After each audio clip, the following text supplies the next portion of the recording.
अच्छा मुफ्ती साहब, औरत की जो कुर्बानी है घर में, वो शोहर के या सरबराह के ही ज़िम्मे है, या वो औरत अपनी कुर्बानी अलग से करे? अगर औरत साहिब निसाब है तो वो कुर्बानी अपनी खुद से करेगी।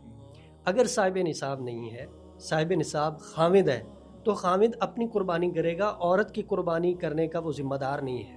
हाँ, सवाब की नीयत से, खुशी से, अपनी बीवी को खुश करने के लिए, अल्लाह की रज़ा के लिए उसमें इतनी ताकत है, वो ये कहता है कि मैं कुर्बानी लेके आता हूँ, आप अपनी भी कुर्बानी कर लें, तो इसमें कोई हर्ज नहीं है। बाकी उसके ज़िम्मे कुर्बानी वाजिब नहीं है औरत की करना।